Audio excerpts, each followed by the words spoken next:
Good morning, good evening, good afternoon. जब भी आप अपना वीडियो देख रहे हो, चलिए आज हम स्टार्ट करने वाले हैं जेई प्रीवियस ईयर क्वेश्चन 2024। आज ये सारे क्वेश्चन हम डिस्कस करने वाले हैं। क्लियर है? फर्स्ट पार्ट मैंने अपलोड करे, सेकंड पार्ट में भी कुछ क्वेश्चन हम कवर करने वाले हैं जो बहुत ही जी बहुत अच्छे से आप इस क्वेश्चन को आराम से एनालिसिस कर सकते हो। क्लियर है? चलिए, तो फर्स्ट क्वेश्चन जो student f of x equal x cube plus x square f dash 1 plus x f double dash 2 plus f triple dash 3 then find the value of f dash 10। इसकी value आपको basically find out करनी। Clear है? चलिए, यहां पर student इसको मैं late कर लूंगा a। क्लियर? और इसको लेट कर लो b और इसको लेट कर लो c। है भाई, कोई फंक्शन है, उन्होंने फंक्शन को डिफरेंशिएट किया, फिर डिफरेंशिएट करने के बाद x प्लस 1 पुट किया होगा, तो जो आउटपुट आया वो एक कांस्टेंट वैल्यू है, उसको मैंने ले लिया a और इसको b, इसको c। यहां तक चमका? अच्छा, तो यहां से f of x is equal to हो जाएगा x cube plus ax square, यहां इसको a मान ax स्क्वायर, इसको b, ये हो जाएगा bx और इसको c। क्लियर है? इसको डिफरेंशिएट करो, f डैश x हो जाएगा 3x square plus 2ax plus b। Clear है? देखो यार, इसको आपने लेट किया 1, मतलब यहां लिख सकते हो आप f डैश 1 को क्या एज्यूम किया a, f double dash a b और f ट्रिपल डैश में इसको लेट किया c। क्लियर है? ये चीज मैंने यहां लिख दिया। क्लियर? ओके, अब इसमें पुट कर दो x के प्लेस पर 1। इसमें इस इक्वेशन में x प्लेस 1 पुट करो। जब पुट करेंगे तो f dash 1 is equal to 3 plus 2 plus b आ जाए। इसकी वैल्यू f डैश 1 की वैल्यू क्या है? क्या मैं इसके प्लेस पर a पुट कर सकता हूं? बिल्कुल। ये हो जाएगा 3 प्लस ये हो जाएगा 2a प्लस b। इसको इधर लेकर आ जाओगे student, minus a minus b is equal to 3। Equation number first. यहां तक चमका? कोई डाउट? अब इसी फंक्शन को अगेन डिफरेंशिएट करो। अगर इसको अगेन डिफरेंशिएट करोगे f double dash x is equal to 6x हो जाएगा और ये हो जाएगा 2a। क्लियर है? इसमें पुट कर दो इस इक्वेशन में x के प्लेस पर 2, क्योंकि f dash double dash given है, तो f double dash of 2 is equal to, यहां पुट करो हो जाएगा 12 प्लस ये हो जाएगा, इसकी वैल्यू क्या है b, तो यहां b is equal to 12 plus 2a। चमका? इसको इधर लेकर आओ, b minus 2a is equal to 12। Equation number second. Equation first and second को सिंपलीफाई कर लो। ये minus b minus is equal to 3 है और b minus 2a is equal to 12 है। ऐड करो, कैंसिल हो जाएगा। इसको ऐड करोगे, minus 3a is equal to क्या हो जाएगा 15। सही है? इससे कैंसिल a की वैल्यू आ गई -5। a कितना आ गया? -5। a की वैल्यू -5 यहां पुट कर दो, -5 यहां पुट करो, माइनस a की वैल्यू -5, यहां माइनस माइनस माइनस प्लस, तो b की वैल्यू आ गई 2। क्लियर है भाई? इधर है इसको, तो b की वैल्यू 2। आपको f डैश 10 फाइंड आउट करना है। ये देखो f डैश x है, तो इसमें जो a और b की वैल्यू निकल गई, a की वैल्यू -10 यहां पुट करो, तो इधर देखो भैया, f dash x is equal to 3x square. a की वैल्यू है -5, यहां -5 पुट करोगे तो 5 टू 10 -10x -10x। क्लियर है भाई? a की वैल्यू -5 है, यहां पुट कर दो भाई f डैश x, क्योंकि f डैश 10 फाइंड आउट करना है, तो a के प्लेस पर यहां -5 पुट करो, 5 टू 10 -10x हो जाएगा, प्लस b। b की वैल्यू कितनी है? 2। ये f डैश x आ गया। अब f डैश 10, x के प्लेस पुट कर दो 10, put x is equal to 10। f dash 10 is equal to, यहां पुट करोगे 10, 10 इंटू 10 100, 300 हो जाएगा 300 माइनस 10 इंटू 10 प्लस 2 तो हो जाएगा 300 माइनस 100 200 प्लस 2 तो f डैश 10 की वैल्यू आ गई 202। क्लियर है? चमका चमक। क्वेश्चन नंबर सेकंड देखते हैं। क्वेश्चन नंबर सेकंड क्या कह रहा? कंसीडर 2 एपी, ये के पी ये है और अगली एपी ये है। Find number of common term बताना है। क्लियर है? Number of common, 2 AP given है तो इसमें आपको नंबर ऑफ कॉमन टर्म बताना है। ये कैसे होगा? पहली एपी ये दी यहां लिख लो, देखो 4 9 14 19 डन। 25 टर्म, क्या आप लिख सकते हो? 25 टर्म निकाल सकते हो ना? यहां पर a प्लस 24 लिख सकते हो, नहीं लिख सकते भाई? a1 है, a2 a3, a1 a2 a3, तो चाहे यहां इसको लिख दो और चाहे a25 की वैल्यू a प्लस 24 डी हो जाएगा। अगली ये भी 3 6 9 12 डाट डाट कहां तक? a37 है। क्लियर है? तो ये हो जाएगा 3 6 9 12 a प्लस 36 डी हो जाएगा, लिख सकते हो। ये हम हो जाएगा 3 6 9 12। a की वैल्यू यहां कितनी है? 3, यहां पुट करो 3 प्लस 36, डी की वैल्यू कितनी आ जाएगी? 3।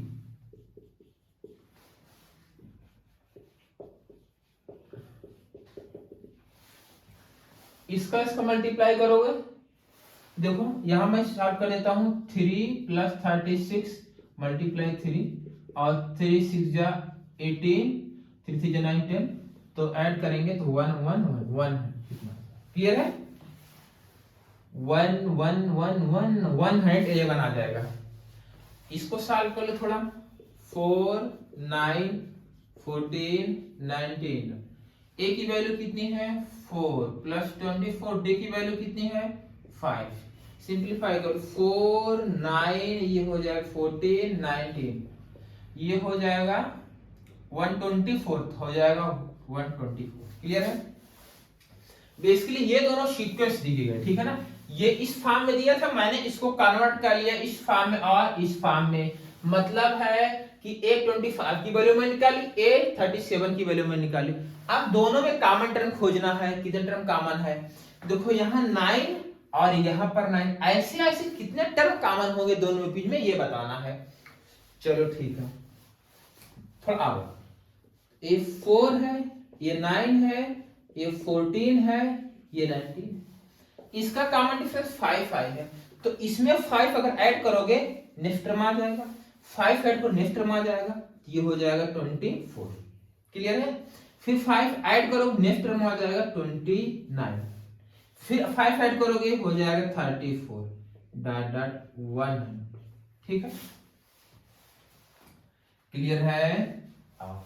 इसका कॉमन डिफरेंस कितना है? 3 है, तो 3 6 9 12, 3 ऐड करो 15, 3 ऐड करो 18, 3 ऐड करो 20, 3 ऐड करो 24, 3 ऐड करो 27 डॉट डॉट 100।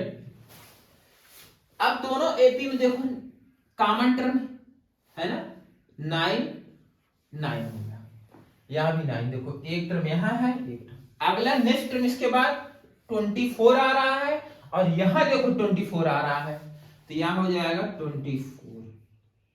क्लियर है? अब बताओ, ये एपी लिखी गई है, लास्ट नंबर इसका 124 है और इसका है 111। तो कॉमन टर्म अगर आपको देखना है तो आपको 111 के अंदर आना होगा, किसके अंदर नहीं भाई, ये कम है ना, इसके अंदर होगे तभी तो कॉमन खोज पाओगे। तो डॉट। क्लियर है? अब ये एपी बनेगी, तो a की वैल्यू 9, इसमें मान लो टोटल नंबर ऑफ टर्म कितने n है। ये एक नई एपी बनी है, एक मैंने न्यू एपी क्रिएट की है जिसमें नंबर ऑफ कॉमन टर्म जो इसमें जितने टर्म और इसमें मिला जुला मैंने एक नए एपी क्रिएट किए हैं, इसमें जितने टर्म एन की वैल्यू आए उतने दोनों में कॉमन हो। क्लियर है? और देखो इसका कॉमन डिफरेंस कितना आएगा, जो नई एपी है इसका common difference d equal to 15 आएगा। d इक्वल 15, ये फर्स्ट एपी है इसका कॉमन डिफरेंस 5 और इसका 3। तो ये कि भी कॉन्सेप्ट है, दोनों एपी का कॉमन डिफरेंस का अगर आप एलसीएम ले लेंगे, जो आप न्यू एपी क्रिएट करेंगे जिसमें नंबर ऑफ टर्म सेम रहेंगे वो इक्वल होता है। देखो इसका कॉमन डिफरेंस कितना आ रहा है 15, और इन दोनों कॉमन डिफरेंसों का एलसीएम लोगे तो 15 आएगा। तो ये भी है कि आप अगर फर्स्ट देखो एक एपी है तो इन एपी का एक टर्म मतलब पहला टर्म कॉमन खोज लो, 9 पता चल गया, 9 लिख लिए। अब बढ़ाने की जरूरत नहीं, आगे तक लिखने की जरूरत नहीं है आपको, ठीक है ना। तो 15 आ गया, इसमें 15 ऐड करोगे कितना आ जाएगा 24 आ जाएगा। समझे नहीं समझे? ये भी एक कॉन्सेप्ट होता है। क्लियर है? तो a plus number of term जो कॉमन मैंने n मान ली, इसमें a plus n minus 1 into D, D की वैल्यू 15, ये 100 से। क्लियर है? अच्छा इसको इधर ले जाओ, माइनस कर दो, n माइनस 1 यहाँ 15 माइनस 9। क्लियर है? यहां बता दो ये हो गया n माइनस 1 यहाँ 15, इसमें से सब्ट्रैक्ट कर दो, इसमें से सब्ट्रैक्ट कर दो, इसमें सब्ट्रैक्ट तो पता चल गया 102। क्लियर है? अच्छा अच्छा यहां तक आपको चमक गया, कोई दिक्कत नहीं है। अच्छा अब देखो 15 से मल्टीप्लाई चाहे कर दो आप, इसमें 15 का मल्टीप्लाई भी कर सकते हो। 15 से मल्टीप्लाई करो, ये हो जाएगा 15n माइनस 15। क्लियर है? इसको प्लस कर दो, ये हो जाएगा 15n, उधर ले जाकर प्लस करोगे तो हो जाएगा 107। तो n इज इक्वल टू आ जाएगा, अब डिवाइड कर दो, आओ मिलकर डिवाइड करते हैं।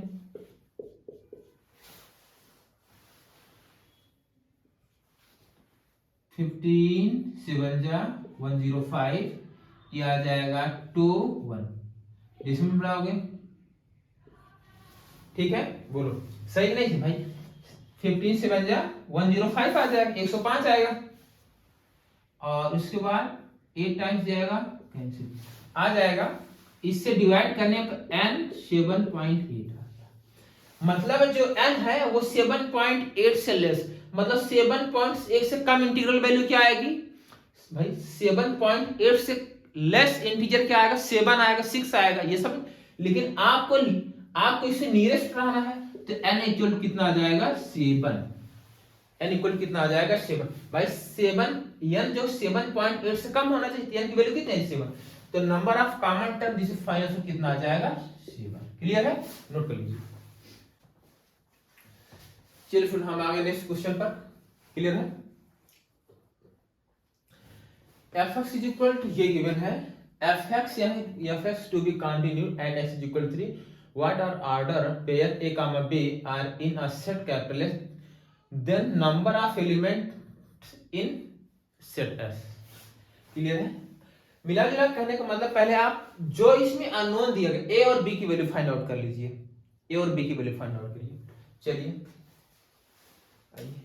देखिए स्टूडेंट, यहाँ x लेस देन 3 है, मतलब LHL left hand limit x tending to 3 minus a 7x minus 12 minus x square upon b x square minus 7x plus 12। Clear है? अब ये मैग्नीट्यूड, ये वैल्यू दी गई है, यहां देखो x को रिप्लेस कर दो 3 माइनस से, उससे दिया जाएगा। लेकिन वो उतनी लेंदी कैलकुलेशन आप बच भी सकते हो। कैसे? देखो इसका फैक्टर कर लो, इसका फैक्टर देखो यहाँ खूब मैं कर देता हूँ। x square minus 7x plus 12 का फैक्टर करोगे, x माइनस 3 आएगा और x माइनस 4 आएगा, यहाँ 3 यहाँ 4 प्लस माइनस प्लस। क्लियर है? देखो एग्जैक्ट यहाँ 3 है, 3 से कम वाली वैल्यू, 3 से 3 से छोटा कोई वैल्यू सोचो, 3 से छोटा कितना हो जाएगा 2।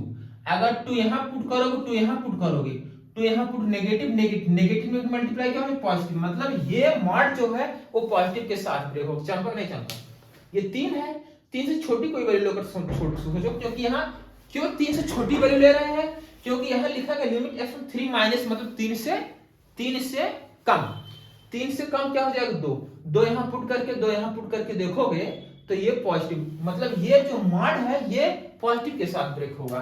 तो यहाँ ये हो गया 7x, ये हो जाएगा 12 माइनस एक्स स्क्वायर, ये प्लस के साथ ब्रेक हुआ, ये हो जाएगा x square minus 7x plus 12। इसमें से माइनस कॉमन कर लो, तो माइनस कॉमन करोगे देखो ये दोनों कट जाएगा, तो माइनस a बाई बी, आपकी LHL आ गया minus a by B. Clear है यहां तक चमका?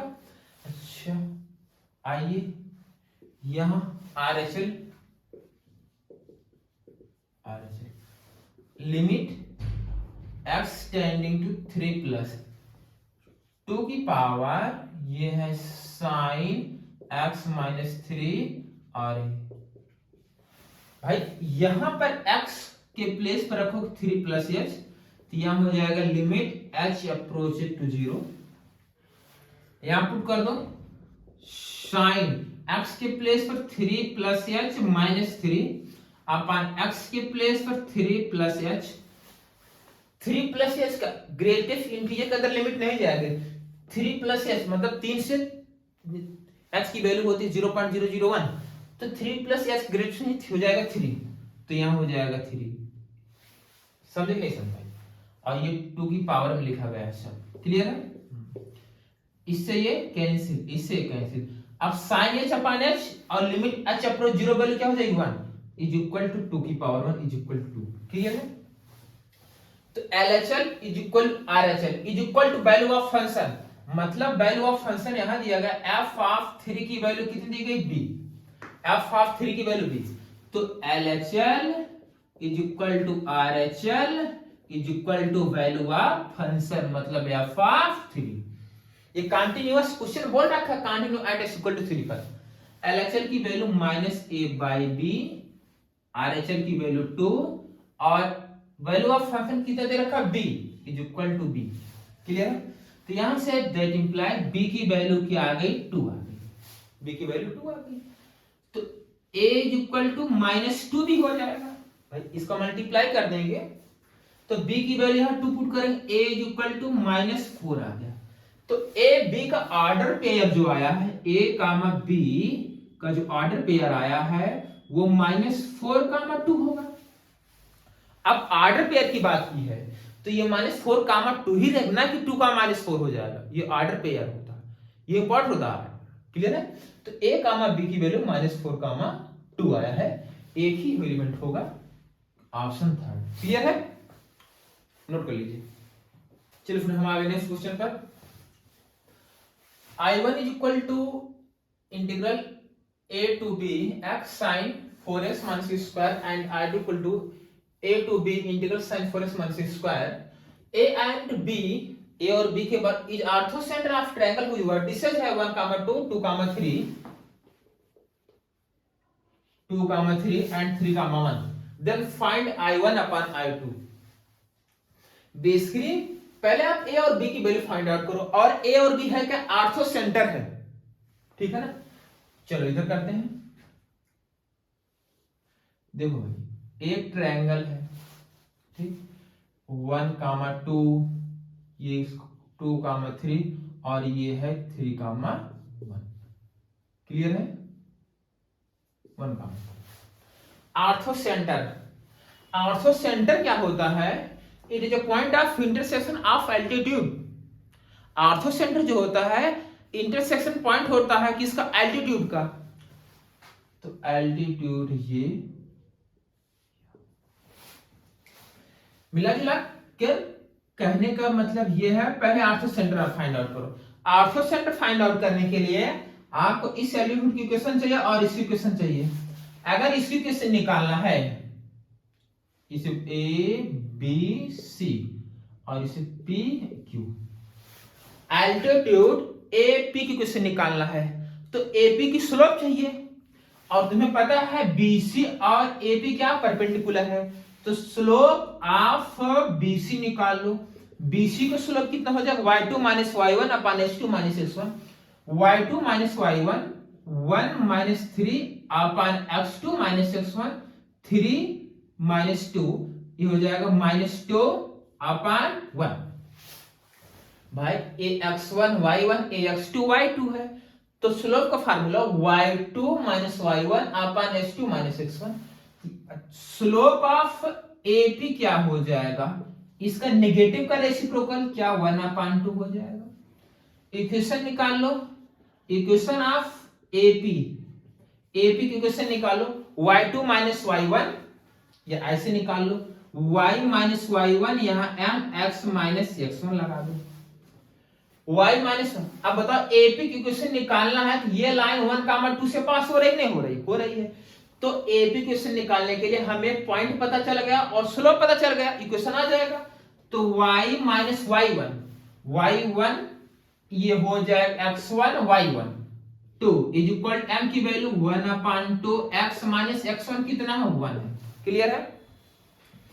तो हो जाएगा 2y minus 4 is equal x minus 1, इसको इधर लेकर चले आओ, इसको इधर कर दो, x minus 2y is equal to आ गया -3, एक इक्वेशन ही आ गया, क्लियर है। समझे नहीं समझ में यहां था, अच्छा आ जाओ। अब BC को क्वेश्चन निकालना है, BQ सॉरी BQ, ये Q है ना, BQ क्वेश्चन निकालना, तो BQ क्वेश्चन फाइंड आउट करने के लिए तो पता है BQ 2,3 से पास हो रही है, तो इसका स्लोप भी चाहिए, तो स्लोप AC का स्लोप निकाल लो, slope of AC is equal to y2 minus y1, x1 y1 है, इसे बोल दो x2 y2, y2 minus y1 ये हो जाएगा 1 minus 2 upon x2 minus x1 3 minus 1, तो हो जाएगा -1/2। AC का स्लोप -1/2 है, क्या BQ का स्लोप 2 हो जाएगा, slope of BQ is equal to 2, ये चीज आप क्लियर है ना, क्लियर है भाई, क्योंकि ये दोनों एक दूसरे के परपेंडिकुलर है, तो m1 into m2 equal to -1, clear है। तो इक्वेशन निकाल लो, equation of BQ is equal to क्या हो जाएगा, y minus y1 x1 y1 m की वैल्यू 2 x माइनस x1, तो y माइनस 3 इज इक्वल हो जाएगा 2x माइनस 4, क्लियर है यहां तक। अच्छा तो 2x minus y is equal to 1, clear है, या y is equal 2x minus 1, y की वैल्यू यहां पुट कर दो यहां पर, तो x माइनस 2 ये हो जाएगा 2x minus 1 is equal to -3, तो हो जाएगा x 2 2 जा 4x, क्लियर है। इसका इसमें हो जाएगा +2 इज इक्वल टू -3, इसको हो जाएगा यहां -3x इज इक्वल टू, इसको इधर कर दोगे -5 कैंसिल, क्या x इज इक्वल टू 5/3 आ गया। x की वैल्यू दिखाई दे रहा आपको,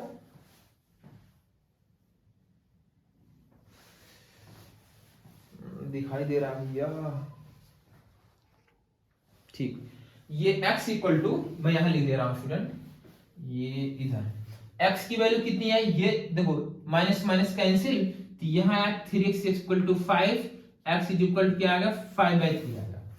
x की वैल्यू 5/3, तो y निकाल लो, x की वैल्यू यहां सब्स्टिट्यूट कर दो, तो y इज इक्वल टू हो जाएगा 2, ये हो जाएगा 5/3 दैट, इसका मल्टीप्लाई 5 टू 10, तो y इक्वल हो जाएगा 10 माइनस 3 7/3। तो यहां से a की वैल्यू कितनी आई, a की वैल्यू 5/3 आई, और b की वैल्यू अब इंटीग्रल निकालना है, I1 is equal to integral, भाई a और b आ गया ना, ये तुम्हारा a की वैल्यू है, ये जो I है ये इसे a बोल दो और इसे क्या बोल दो b, क्योंकि a कामा b क्या है, a कामा b ही इसका तो सेंटर है, तो a की वैल्यू और ये b की वैल्यू यहां पुट करो, a की वैल्यू है 5/3 to 7/3 X sine 4x minus X square. Clear है, दिखाई दे रहा है? देखो करना क्या है, मैं यहां अप्लाई कर रहा हूं किंग प्रॉपर्टी, मतलब ये वाली property A to B F of X D X is equal to A to B F of A plus B minus X D X, ये वाली प्रॉपर्टी अप्लाई करना। जैसे आप ये वाली प्रॉपर्टी अप्लाई करेंगे ये हो जाएगा 5/3 7/3। भाई x को रिप्लेस करना है सम ऑफ लिमिट माइनस एक्स, इन दोनों का सम करो कितना आ जाएगा 4। देखो 7 5 12 मतलब 12/3 4। तो जहां जहां x उसको रिप्लेस कर दो 4 माइनस एक्स से। यहां है यहां मैं लिखूंगा 4 माइनस एक्स, यहां लिख दूंगा। यहां है साइन x को रिप्लेस करूंगा 4 माइनस एक्स, यहां रिप्लेस करूंगा 4 माइनस एक्स का होल स्क्वायर और यहां डी चमका इतना। तो I1 इज इक्वल टू ये हो जाएगा 5 2 3 ये 5/7/3, ये हो जाएगा 4 माइनस एक्स, यहां हो गया साइन, इसका मल्टीप्लाई करो ये हो जाएगा 16 माइनस 4x, यहां a माइनस बी का होल स्क्वायर लगाओगे तो minus 16 minus X square plus कितना हो जाएगा 8x इंटू डी एक्स। यहां तक चमका कि नहीं? ये हो जाएगा integral 5/3 to 7/3 4 minus X. Clear? अब देखो ये हुआ यहां साइन, 16 से 16 कैंसिल हो जाएगा। क्लियर है? कहीं कोई डाउट? अच्छा अब दिमाग लगाओ तुम थोड़ा, इसको सब्ट्रैक्ट कर दोगे यहां कि ये हो जाएगा 4x माइनस एक्स स्क्वायर। बोलो सही है? भाई 8x में से 4x माइनस स्क्वायर लिख लिया, यहां तक चमका? अच्छा अब तो इरेज करना पड़ेगा तभी दिखेगा आपको, तभी दिखेगा, तभी दिखेगा भैया। ये तो हो गया ना, ये तुम समझ गए, ये चीज तुम समझ गए।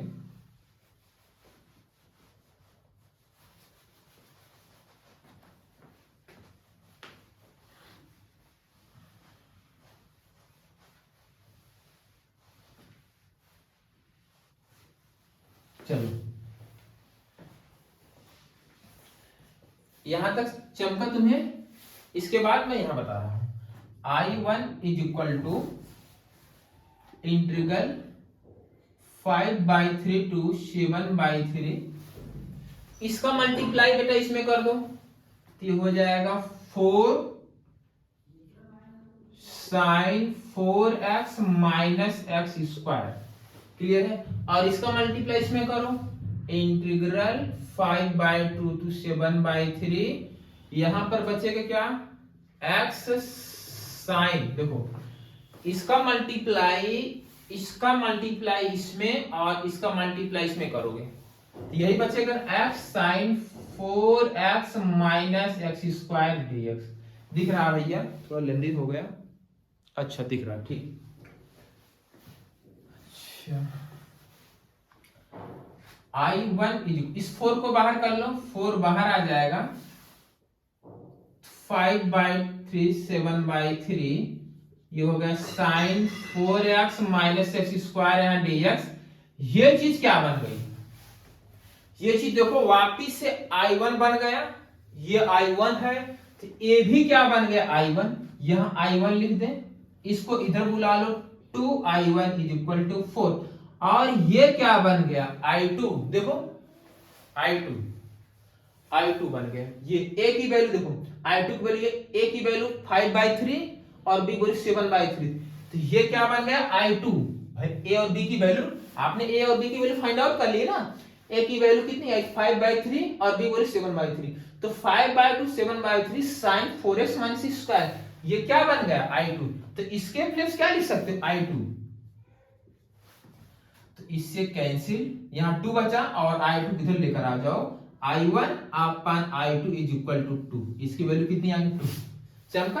क्वेश्चन लेंदी नहीं था, बस ए और बी की वैल्यू तुम्हें फाइंड आउट कर लेती, बाकी इंटीग्रल कर देना।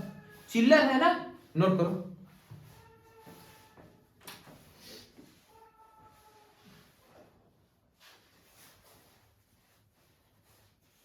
हम आगे क्वेश्चन नंबर 5 पर। एक फंक्शन है जिसकी ये दिया गया है, ये क्या होता है, डोमेन, और ये क्या गिवन है, कोडोमेन। कोडोमेन गिवन है, और function defined largest prime factor of L. अच्छा देखो भाई, कह रहा जो फंक्शन के डोमेन में है वहां 1 इंक्लूड नहीं करना है। नेचुरल नंबर में से 1 को सब्ट्रैक्ट कर दो, मतलब स्टार्ट होगा 2 3 4 5 6 7 डालना। क्लियर है? अच्छा, फिर जो यहां पर इसका जो कोडोमेन दिया गया है उसमें 1 इंक्लूड नहीं होना चाहिए। कोडोमेन भी 1 नहीं है, जो नेचुरल नंबर है उसमें 1 को सब्ट्रैक्ट कर दो। भाई डोमेन और कोडोमेन, डोमेन में भी नेचुरल नंबर है लेकिन 1 नहीं है, कोडोमेन में भी नेचुरल नंबर लेकिन 1 नहीं है। 2 3 4 5 6 7 8 क्लियर है? अच्छा समझ गए? अब यहां पर जो डेटा गिवन है कह रहा है F of largest prime factor of N. अच्छा क्लियर है? 2 भाई 2 का प्राइम फैक्टर क्या होगा, 2 ही होगा। 3 प्राइम फैक्टर क्या होगा, 3 होगा। लार्ज 4 का प्राइम फैक्टर होगा, भाई 4 को लिख सकते हो 2 into 2, तो 4 का लार्जेस्ट प्राइम फैक्टर क्या हो रहा है, 2 हो रहा है। 4 का 2, 5 का 5 हो जाएगा। क्लियर है? 6 का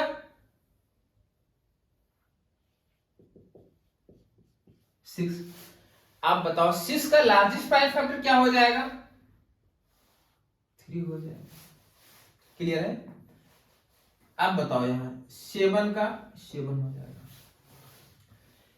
देखो जो रेंज आ रही है, रेंज जो आ रही है इसमें 4 चला गया, 6 चला जा रहा है। ये सब जो कंपोजिट नंबर है, कंपोजिट नंबर है वो इसके रेंज में आ ही नहीं रहे हैं। भाई देखो जैसे यहां आएगा 10 और 10 का प्राइम फैक्टर करोगे 2 into 5 आ जाएगा, 2 into 5, तो 2 into 5 इसका लार्जेस्ट प्राइम फैक्टर क्या होगा, 5 होगा। 10 वाला फैक्ट लिखी, इसमें से 10 वाला छूट जाएगा, मतलब इसकी जो रेंज है, इसकी जो रेंज है इसमें 4 नहीं आएगा, 6 नहीं आएगा, 8 भी नहीं आएगा, 10 भी नहीं आएगा। मतलब जो कंपोजिट नंबर है वो छूट जा रहा है कंपोजिट नंबर।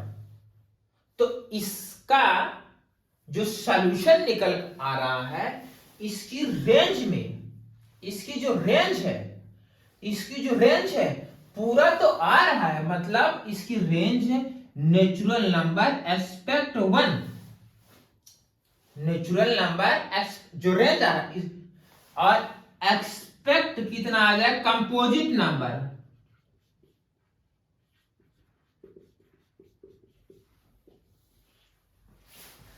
तो इसकी कोडोमेन नेचुरल नंबर एस्पेक्ट 1 है, तो इसकी ये रेंज आ रही है, तो दोनों इक्वल है नहीं, इसलिए ये फंक्शन कैसे हो गया, इनटू।